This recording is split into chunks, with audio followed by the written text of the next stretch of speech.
got the Camaro out of the garage, finally. Got the new tires on. Set of Goodyear polyglass. Been waiting over a year for these things. Finally are here. They start out at 11:30 seconds on the tread depth. They look great. Period correct. They have no wheel weight on them at all. Same as the fronts. The skinnies are also without any wheel weight. They balanced out really nice. Didn't really need weight.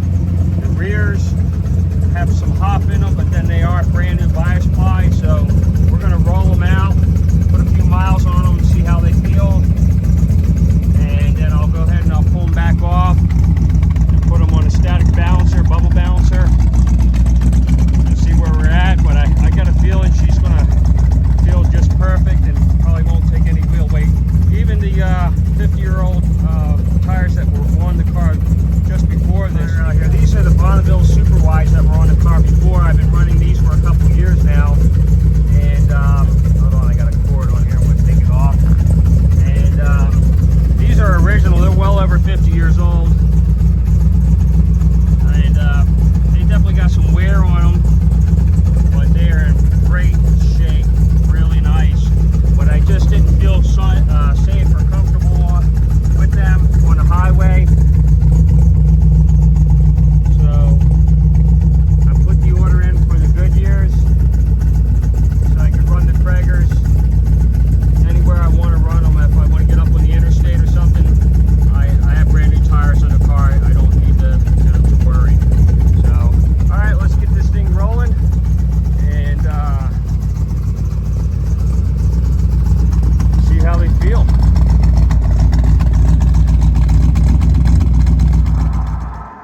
Well, it didn't get too far. Broke down. The perils of having a 50-year-old car and shit going wrong. But anyway, battery's completely dead. I think the alternator might have took the battery out because nothing's working right. I'm going to go ahead and get a new battery. And I got to go home and get the truck. And car's just going to have to sit here and chill until we get this thing squared away. Long walk. What a walk of shame is until you take your car out and it takes a crap and it leaves you on the side of the road.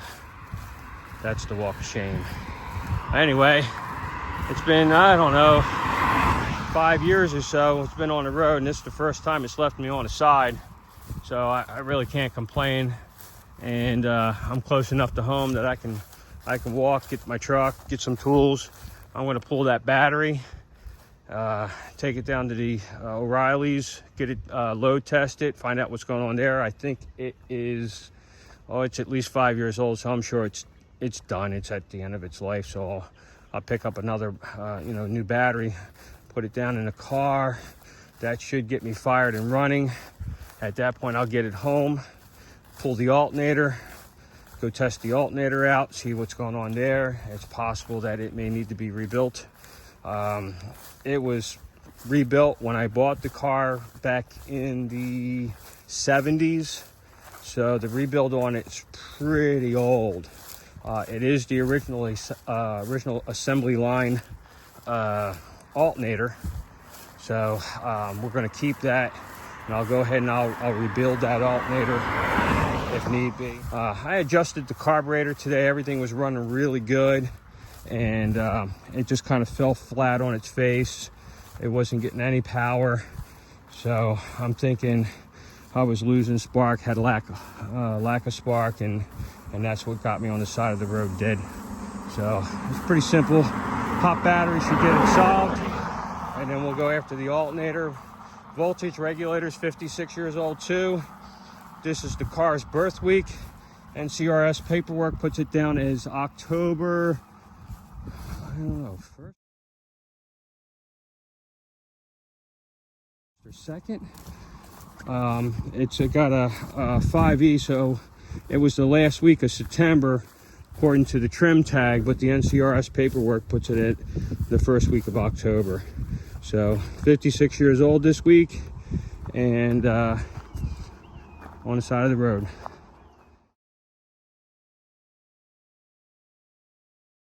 All right, almost home. The last time I was stranded, but I really wasn't stranded, was when the clutch broke. Did a high-speed shift. There's a video up the line on it, high RPM shift, and it was the original assembly line clutch in the car, and it just didn't like that. It was one too many. I've been hitting it, you know, 7 grand. It finally said, not too much anymore, I'm done. And the clutch broke. I broke the diaphragm on the clutch, and I was stuck at the auto parts store. I was able to limp it in there, and then I drove the car home without a clutch, and that was fun. But I managed to get it here back home. It's actually not that bad to drive it without the clutch. You can just kind of speed, you know, listen to the sound, you hear the RPMs, and she'll just open up naturally. Downshifts are a little bit more, you know, challenging, but she's there. And then when I got it home, everything was great, and I took it over to my buddy's. He's got a lift. He came over with the tow dolly, put it on the back of the tow dolly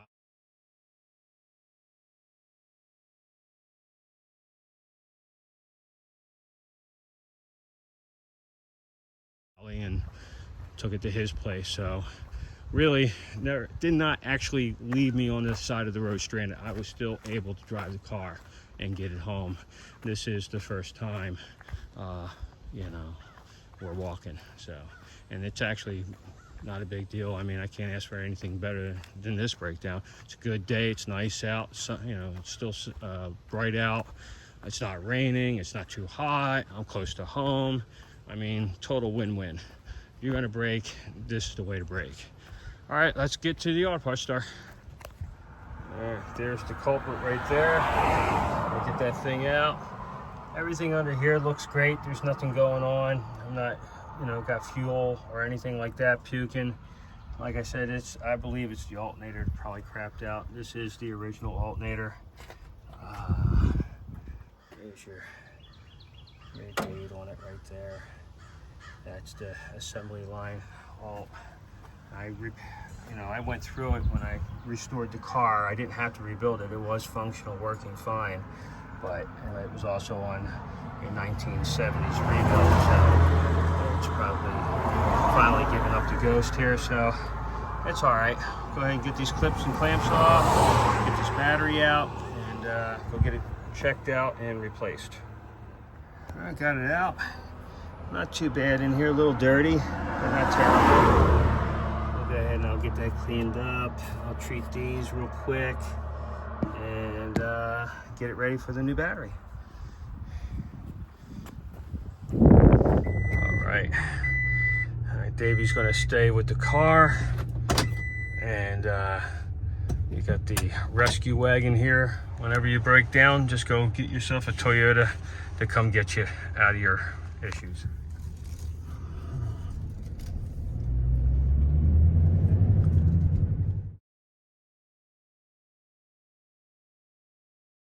All right, there's our new battery. The other one was all distorted and done, completely trashed, so definitely bad battery.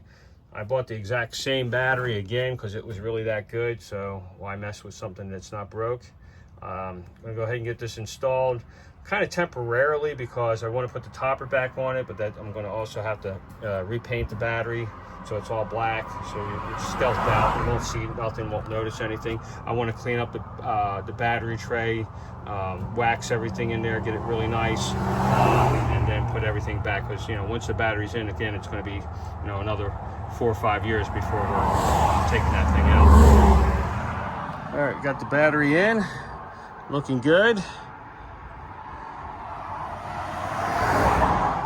We'll go ahead and fire it up now. Hopefully. Yeah, got a buzzer, that's a good sign. All right, let's see, push the door, take it out of gear, fire it up. Oh yeah, that sounds good and strong. Right on the money, buddy. Perfect. All right.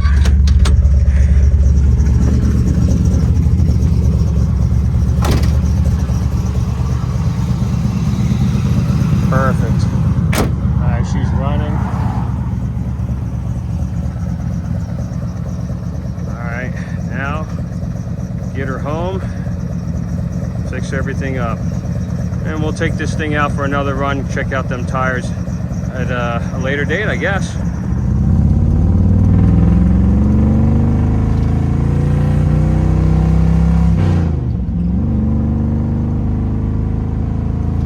Yeah, that was a problem. Dead battery. No power for the Descent Spark.